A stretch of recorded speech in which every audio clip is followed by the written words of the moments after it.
오늘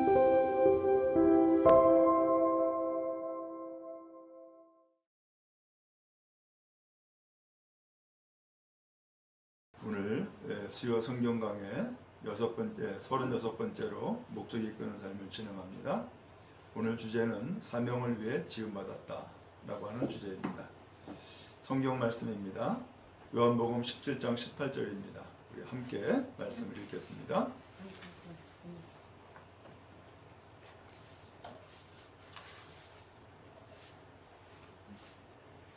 요한복음 17장 18절 말씀 시작. 예수께서 나를 세상에 보내신 것 같이 나도 그들을 세상에 보내었고. 아멘. 그 다음에 사도행전 24장 24절 말씀입니다. 가장 중요한 것은 예수님께서 나에게 주신 사명을 완수하는 것이다. 아멘. 이제 말씀을 함께 나누도록 하겠습니다. 여러분 교재를 한번 좀 보시기 바랍니다. 첫 번째로 우리가 받은 사명의 중요성에 대한 말씀을 나누는데, 먼저 책의 서론부터 내용을 읽도록 합니다. 우리는 사명을 위해 지음을 받았다.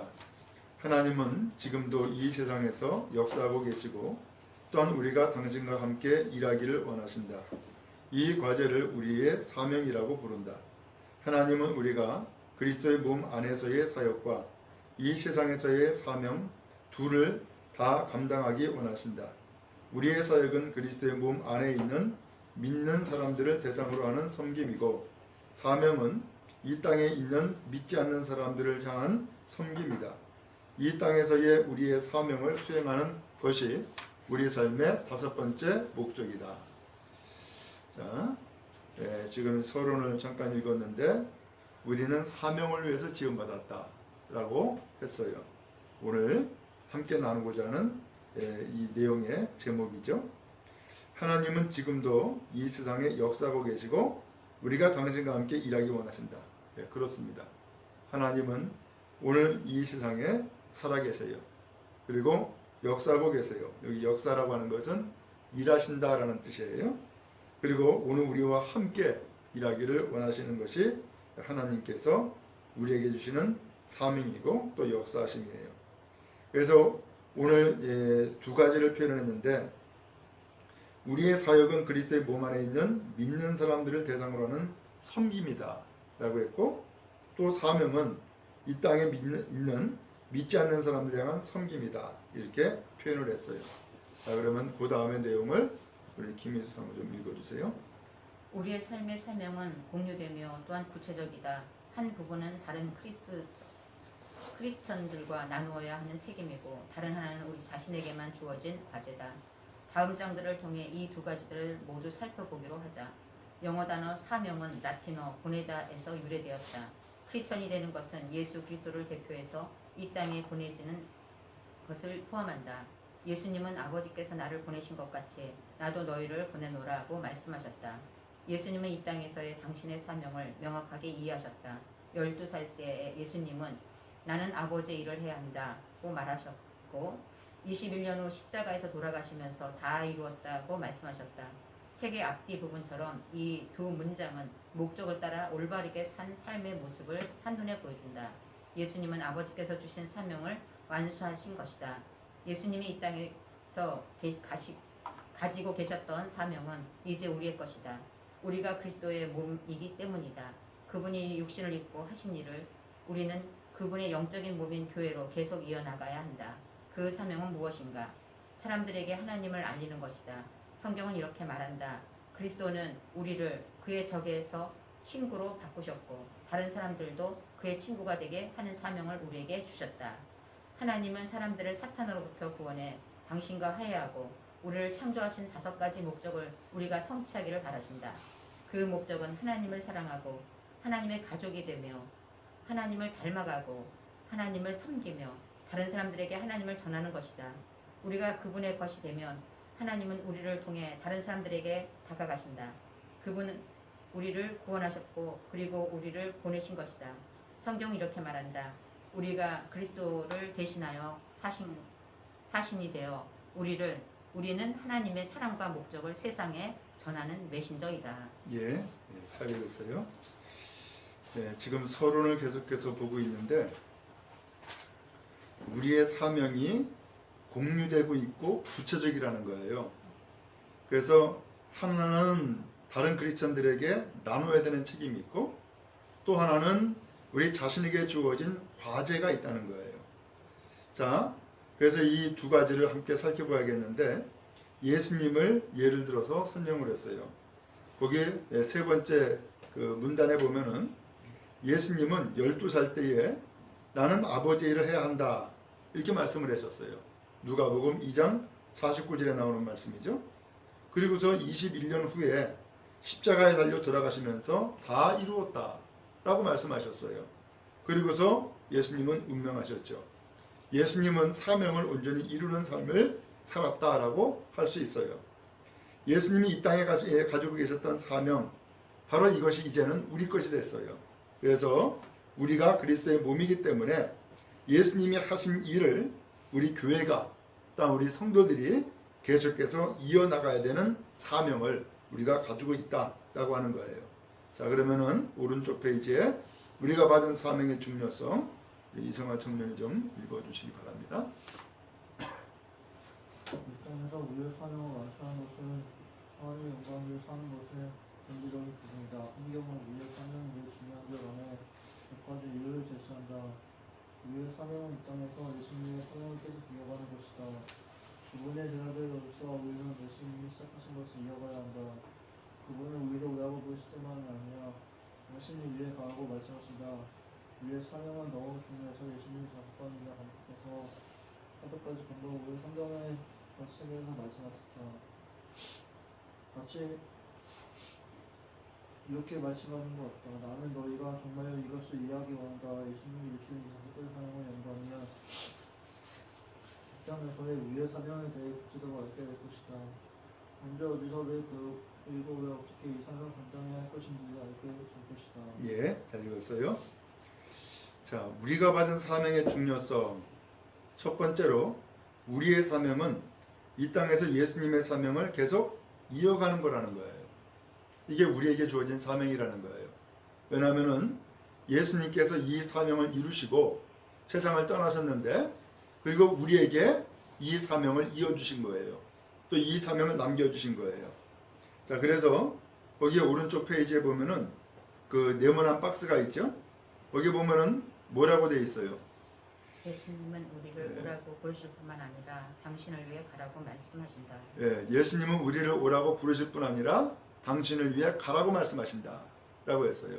자, 그리고서 그 아래 제가 또 마저 읽겠습니다. 지상명령에서 예수님은 말씀하셨다. 그러므로 너희는 가서 모든 족속으로 제자를 삼아 아버지와 아들과 성령의 이름으로 세례를 주고 내가 너희에게 분부한 모든 것을 가르쳐 지키게 하라. 볼지어다 내가 세상 끝날까지 너희와 항상 함께 있으리라 하시니라. 지상명령은 목사들이나 선교사들에게만 주어진 것이 아니고 예수님을 따르는 모든 사람들에게 주어진 것이다. 이것이 대제한이 아니라는 것을 기억하라. 우리의 사명은 선택할 수 있는 것이 아니고 하나님의 가족이라면 반드시 해야 하는 것이다. 우리는 어쩌면 하나님이 우리에게 주변에 있는 믿지 않는 사람들에 대한 책임을 맡기신 것을 인식하지 못하고 있을 수도 있다. 성경은 이렇게 말한다. 내가 악한 사람을 향해 너는 반드시 죽을 것이다 라고 말하면 너는 그대로 그에게 경고해야 한다. 만일 그렇게 하지 않으면 그 악한 사람은 자기의 죄 때문에 죽겠지만 나는 그 사람이 죽는 것에 대한 책임을 너에게 물을 것이다. 우리가 어떤 사람들에게는 그들이 알고 있는 유일한 크리스천일 수도 있다. 우리의 사명은 그들에게 예수님에 대해 이야기해 주는 것이다. 여기 보니까 역시 네모 박스가 있는데 지상명령은 예수님을 따르는 모든 사람들에게 주어진 것이다 그랬죠? 네. 예수님이 우리에게 주신 명령은 예수를 믿는 사람, 예수를 따르는 사람들에게는 다 주어진 명령이라는 거예요. 그러니까 우리도 예외가 없다는 말씀이네요. 예. 자, 그 다음에 우리의 사명은 위대한 특권이다. 김일사 한번 좀 읽어주세요. 우리의 사명은 위대한 특권이다. 비록 무거운 책임이지만 그것은 하나님께 사용받는 엄청난 영광이기도 하다. 바울은 이렇게 말했다. 모든 것이 하나님께로 났나니 저가 그리스도로 말미암아 우리를 자기와 화목하게 하시고 또 우리에게 화목하게 하는 직책을 주셨으니 고린도후서 5장 18절 말씀. 우리의 사명은 두 가지 큰 특권을 포함하고 있다. 하나님과 함께 일하는 것과 하나님을 대표하는 것이다. 우리는 하나님의 나라를 건설하는데 그분의 파트너가 된다. 바울은 우리를 동력자라고 불렀고 우리가 하나님과 함께 일하는 자로서 라고 말했다. 예수님은 우리를 구원하셨고 가족으로 맞아주셨으며 우리에게 성령님을 주셨고 우리를 이 땅에서 당신의 대리자로 삼으셨다. 성경은 이렇게 말한다. 그러므로 우리는 그리스도를 대신하여 일하는 대사입니다. 하나님께서는 우리를 시켜 여러분을 권하십니다. 이제 그리스도를 대신하여 여러분에게 권합니다. 하나님과 화목하십시오. 고린도후서 5장 20절 말씀. 예, 우리의 사명은 위대한 특권이다 이렇게 표현을 했어요. 이 사명에는 두 가지 특권이 포함되어 있는데 하나님과 함께 일하는 것이 있고 또 하나는 하나님을 대표하는 것이라는 거예요. 야, 이거 대단한 표현이죠. 우리의 사명이 두 가지 특권인데 하나는 하나님과 함께 일하는 것, 이것이 특권이고 또 하나는 하나님을 대표하는 거다 라고 표현을 했어요. 자, 이것을 우리는 대리자 혹은 대사 이렇게 표현을 하죠. 그래서 여러분 우리나라에도 보면은 각 나라의 대사관이 있죠. 각 나라의 대사관이 있고 거기에 대사가 있어요. 그 대사는 자기의 나라를 대신하는 사람이고 대표하는 사람이에요. 그렇기 때문에 그에게는 나라를 힘입는 그런 권세를 가지고 있어요. 그래서 이것을 대사라고 하는데 우리가 마치 그와 같다는 거예요. 우리가 바로 하나님의 대사다라고 표현을 하고 있어요. 그 다음에 세 번째예요. 영원한 삶을 소유할 수 있는 방법을 이야기해 주는 것은 다른 사람을 위해 할 수 있는 가장 위대한 일이다. 이성아 청년 읽어주세요. 우리의 이웃이 아무나 이제 그렇고 우리가 구체적으로 알고 있다면 그냥 그 자신의 전부 숨긴 것은 문제가 될 것이다. 이보다도 나쁜 것은 용서 목적 평화 그리고 영생을 의도했기에 비밀하는 것이다. 세상에서 가장 좋은 소식을 알고 있고 이를 나누는 것은 다른 사람들에게 베풀 수 있는 가장 큰 친절이다. 한 가지 문제점은 오랫동안 크리스천으로서 상상들 그리스도가 없는 삶이 얼마나 절망적인지 알고 있다는 것이다. 우리는 모든 상황에 예수님을 필요로 한다는 것이 절대한다. 사람들은 얼마나 성공적이고 만족스러운 삶을 사는 것처럼 보이든 그렇지 않지만 누구나 다 예수님을 필요로 한다. 메시아가 없이는 그들은 정말 절망 속에서 기다리고 하나님과 영원히 부유되어 살게 될 것이다. 성경은 이렇게 말한다. 다른 이웃사람의 구원을 얻을 수 없나니 천하의 인간의 구원을 얻을 만한 다른 이름을 우리에게 주시는 일이 없으니라 하였더라. 모든 사람에게 예수님이 필요하다. 예, 잘 읽었어요. 영원한 삶을 소유할 수 있는 방법을 이야기해 주는 것, 이것은 다른 사람을 위해서 할 수 있는 가장 위대한 일이라는 거예요. 그러므로 영원한 삶을 소유할 수 있는 길, 그게 어디에 있어요? 바로 예수님이 길이죠. 그러므로 예수님을 전해주는 것은 가장 위대한 일을 하고 있는 거라는 거예요. 자, 그 다음에 네 번째예요. 우리의 사명은 영원한 중요성을 갖는다. 네, 제가 읽겠습니다. 그것은 다른 사람들의 영원한 운명에 영향을 끼칠 것이다. 그래서 이 사명은 그 어떤 직업, 성취, 그리고 우리가 이 땅에서 이루게 될 어떤 목표보다도 중요하다. 우리의 사명에 대한 결과는 영원히 남을 것이다. 다른 사람들이 하나님과 영원한 관계를 맺도록 도와주는 것보다 더 중요한 일은 없다. 이것이 우리가 우리의 사명을 서둘러 수행해야 하는 이유다. 예수님은 이렇게 말씀하셨다. 때가 아직 낮음에 나를 보내신 이의 일을 우리가 하여야 하리라. 밤이 오리니 그때는 아무도 일할 수 없느니라. 요한복음 9장 4절 말씀. 우리의 삶에서 사명을 수행할 시간이 계속 줄어들고 있다. 그러니 더 이상 단 하루도 지체해서는 안 된다. 지금 당장 다른 사람들에게 손을 내밀라. 우리가 예수님께로 돌아오게 한 사람들과 함께 영원한 축제를 즐길 수 있다. 하지만 그들에게 다가갈 수 있는 시간은 이 땅에 있는 시간으로 한정되어 있다. 이것은 우리가 전임 사역자가 되기 위해 직업을 바꿔야만 한다는 의미가 아니다. 하나님은 우리가 어디에 있든 복음을 나누기를 원하신다. 우리가 학생, 어머니, 유치원 선생님, 영업사원, 매니저 또는 그 외에 어떤 일을 하든 우리가 가는 길 위에서 복음을 나눌 수 있도록 하나님이 보내주신 사람들을 끊임없이 찾아야 한다. 예. 우리의 사명이 영원한 중요성이라고 표현했는데 하나님께서는 다른 사람과의 관계를 영원히 맺도록 그렇게 도와주는 것보다 더 중요한 일은 없다라고 그렇게 표현했다는 거예요. 그러므로 오늘 우리에게 주어진 이 영원한 사명, 바로 이것은 세상에서 우리는 언젠가는 세상을 떠나게 되죠. 근데 세상을 떠나고 난 다음에도 영원히 남아야 될, 또 영원히 가치가 있는 그 중요한 사명이 있는데 그게 뭐냐라고 하는 것을 우리에게 알려주고 있는 거죠. 그것은 바로 뭐예요? 바로 영원한 생명을 얻게 하는 것, 바로 이것이 중요한 일이다 라고 표현을 했어요.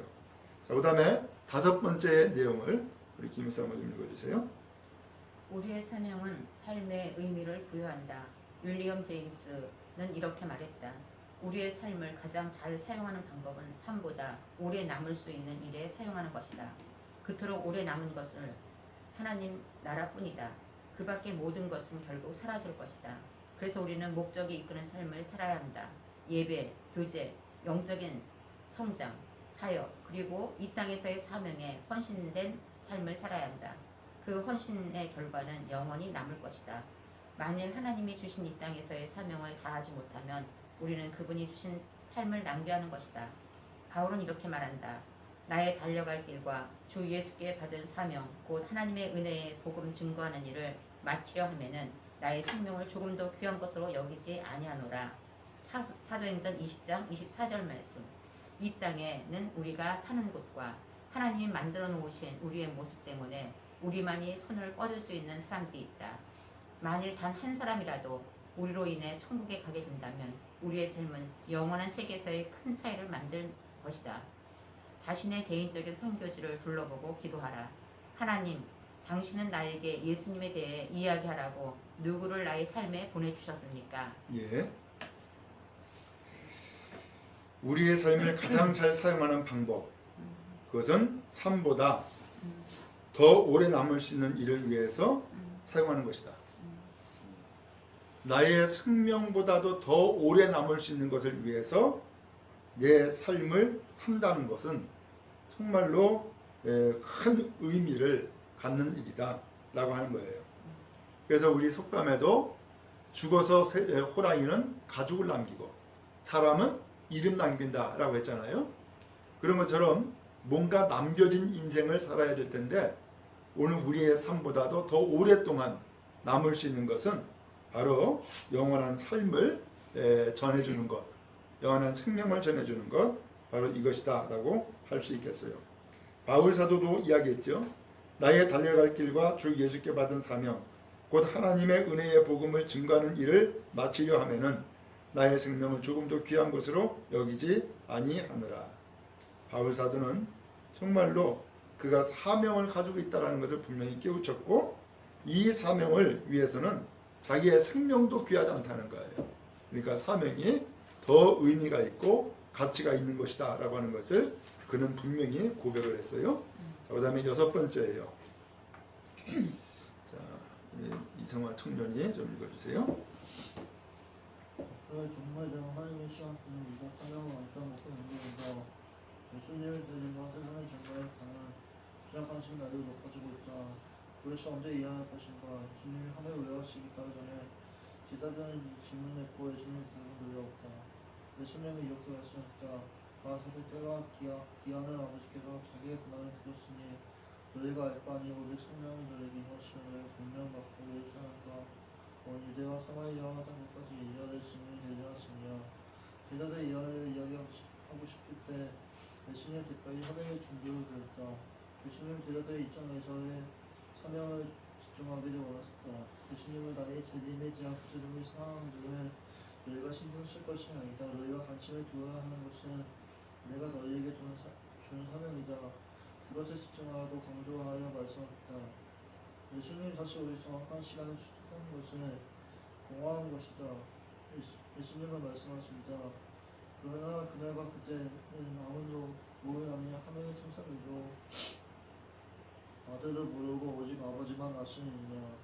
예수는 이렇게 때와 시간을 모른다고 말씀하셨는데 왜 우리가 그것을 알아내려고 노력해야 하는가?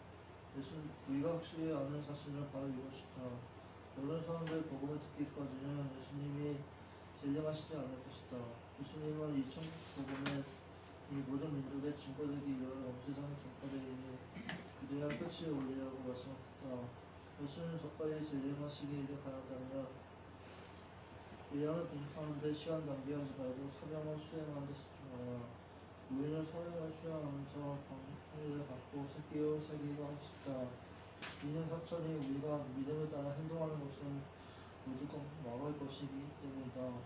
사탄은 우리가 누군가를 천국으로 인도하지 않는 한 모든 교훈이 늘 크게 내버려둘 것이다.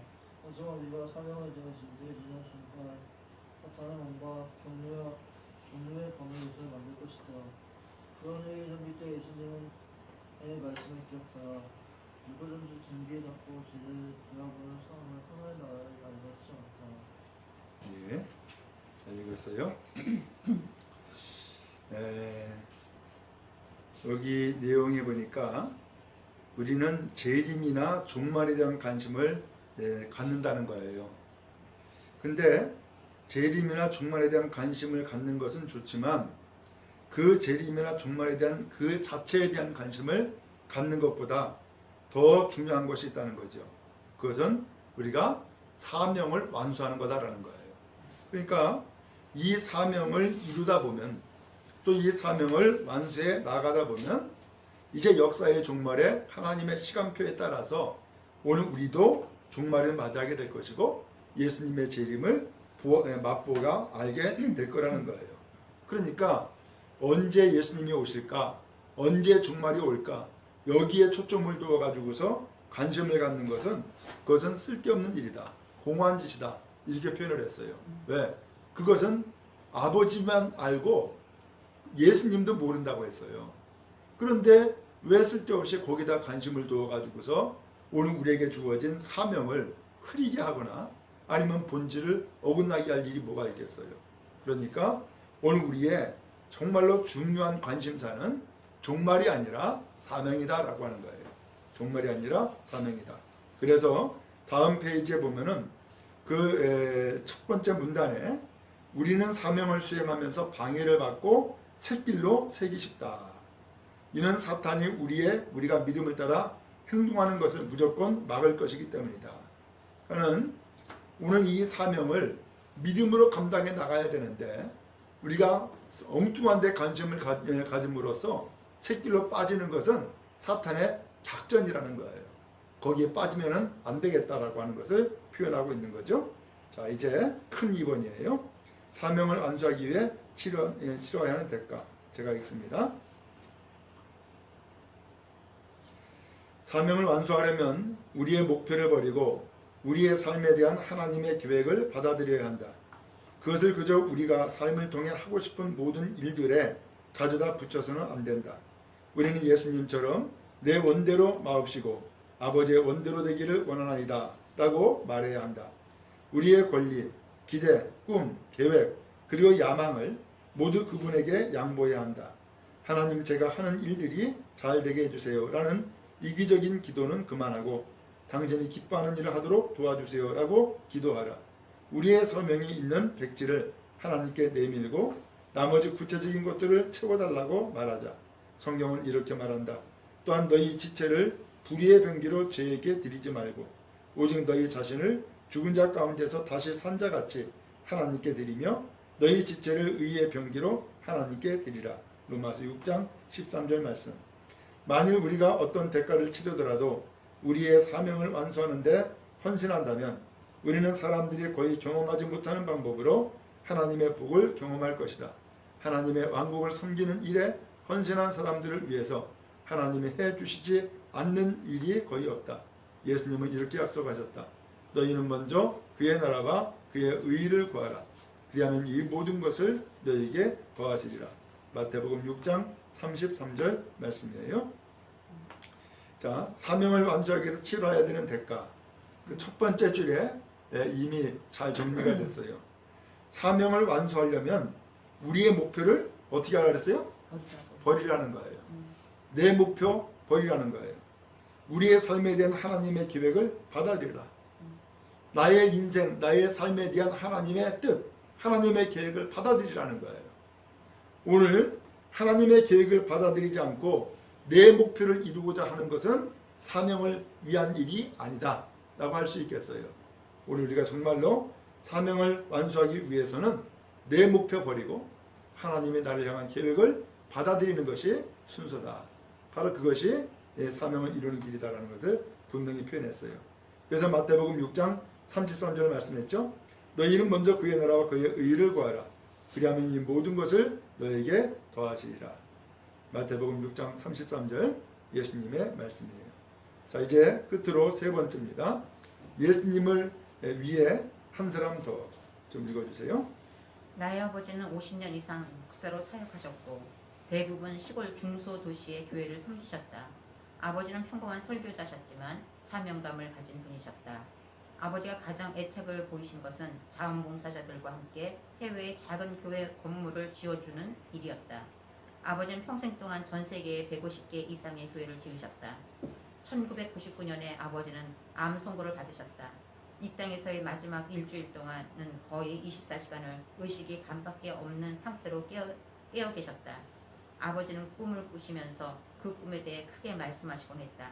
침대 곁에서 그 꿈에 대해 듣는 것만으로도 나는 아버지에 대해 많은 것을 알게 되었다. 아버지는 교회 건축 사업을 하나하나 회상하셨다. 아버지가 숨을 거두실 무렵 나와 아내와 조카는 아버지 곁에 있었다.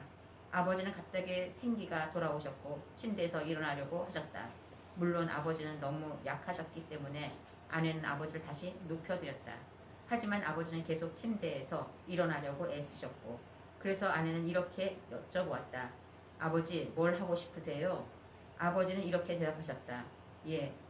예수님을 위해 한 명을 더 구해야 해. 예수님을 위해 한 명을 더 구해야 해. 예수님을 위해 한 명을 더 구해야 해. 아버지는 계속 반복하셨다. 그 후 1시간 동안 아버지는 그 말을 몇백 번